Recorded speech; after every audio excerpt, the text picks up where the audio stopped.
Ikaw, O Kristo, ang daan, ang katotohanan at buhay, patungo sa Amang mahal. Alleluia, Alleluia, Alleluia, Alleluia, Alleluia, Alleluia.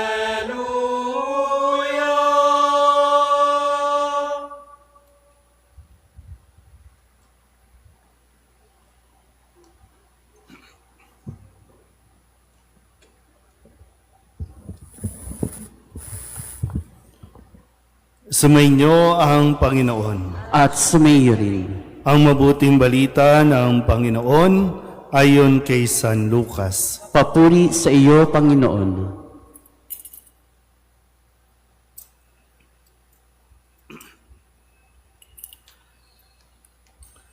Isang araw ng pamamahinga, naparaan sina Jesus sa triguhan. Ang kanyang mga alagad ay nangitil ng uhay at kanilang kinain ang mga butil matapos ligisin sa kanilang mga kamay. Bakit ninyo ginagawa sa araw ng pamamahinga ang ipinagbabawal ng kautusan? Tanong ng ilang Pariseo. Sinagot sila ni Jesus, hindi ba ninyo nabasa ang ginawa ni David nang magutom siya at ang kanyang mga kasama? Pumasok siya sa bahay ng Panginoon, kumuha ng tinapay na handog sa Diyos at kumain nito. Binigyan pa niya ang kanyang mga kasama, bagamat ayon sa kautusan, ang mga saserdote lamang ang may karapatang kumain niyon. At sinabi pa niya sa kanila, ang araw ng pamamahinga ay nasa ilalim ng kapangyarihan ng Anak ng Tao. Ang mabuting balita ng Panginoon. Pinupuri ka namin, Panginoong Hesukristo. Isang magandang tanghali po sa inyong lahat. At welcome po at maligayang pagdating dito po sa aming komunidad sa tahanan ni San Jose, sa lahat po ng mga taga-Hagonoy, ang mga parokya ba, yung ang Mahal na Birhen ng Santo Rosario ng Hagonoy.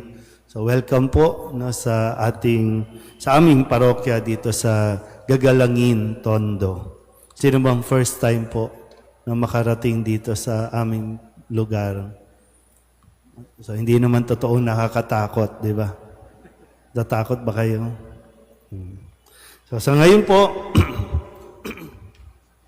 nasa ating piling ang Mahal na Birhen ng Santo Rosario ng Hagonoy, ang Mahal na Birhen, ang esposo ni San Jose, ang ina ni Jesus, kung saan laging, kung titingnan natin, ang pinakasentro ng buhay ng mag-asawang si San Jose at si Maria ay si Jesus. Na maganda mapaalalahanan tayo din na sa lahat ng ating ginagawa, ang maging sentro ay si Jesus. Minsan kasi nakakaligtaan natin, minsan sa dami ng gusto nating gawin sa ating mga inaalaga ang mga imahin, mapa si San Jose, mapa si Maria o sino mang santo, minsan hindi tayo nagiging aware na ang nagiging focus, hindi naman talaga sila, kundi yung mga nag-organize, yung mga nag-aalaga. Yun yung isang kamalian na kailangan lang talaga natin maging aware lagi. Sino ba ang bida? Sa tingin nyo, sino ang bida? Sa banal na mag-anak, sino ang bida? Si Jesus. Sino ang kontrabida? May kontrabida sa buhay niyan eh. Di ba yung mga Pariseo? Sino ang bida-bida? Yan, yung katabi nyo, bida-bida yan. yan yung mga nakakasira, di ba, no? Gusto lang naman natin dalhin ang mahal na birhen, pero kapag may bida-bida talaga, ay, nasisira tayo dyan. Nawawala tayo sa focus. Ang mahal na birhen, ang lagi niyang tinuturo, ang kanyang anak, hindi siya. Bagamat nakikibahagi tayo sa naging misyon at patuloy na misyon ng mahal na ina. Yan ay ang ipakilala ang kanyang anak. Yan ay ang ilapit ang lahat ng tao patungo sa kanyang anak. Hindi sa kanya, kundi kay Jesus. Si Jesus na nagsasalita sa ating ebanghelyo sa araw na ito na siyang may kapangyarihan maging sa araw ng pamamahinga. Sabihin nyo nga, pahinga. Ano nga natin, ano ba, syllabication ba yung tawag doon? Word by word, letter by letter. Diba? No? Pahinga. Pahinga.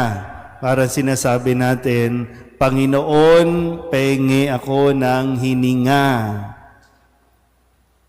Tingnan nyo nga ulit yung mukha ng katabi ninyo. Haggard na ba? Pagod na ba? Mga taga-Hagonay, pagod na ba? Di ba? May pagkatapos ito, maglalakbay pa, di ba? No? O hindi tayo pwedeng basta na lang mapagod. Kasi kapag napapagod na tayo, tapos tuloy-tuloy tayo, nagkakainitan tayo ng ulo.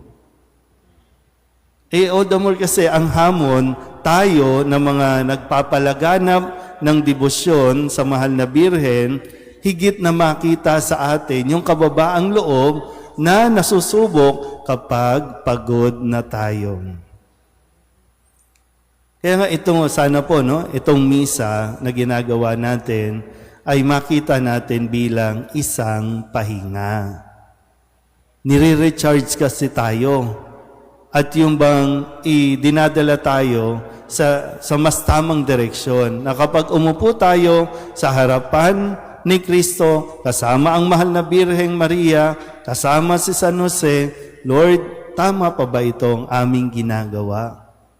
Kasi kung tuloy-tuloy lang tayo, medyo magulo ang utak natin, doon tayo nalilito at doon tayo nagkakaligaw-ligaw. DMI. Kaya hindi lang basta gawain o activities. Dapat tayo din mismo ay natutulungang mapalalim ang ating pananampalataya kay Kristo sa tulong ng mahal na Birheng Maria. Kaya yung pahinga. Kasi kapag wala ng pahinga, katulad magiging Pariseo tayo, hanap lang tayo ng masisita. Kung ano ang hindi dapat ginagawa, sita tayo, turo tayo ng turo.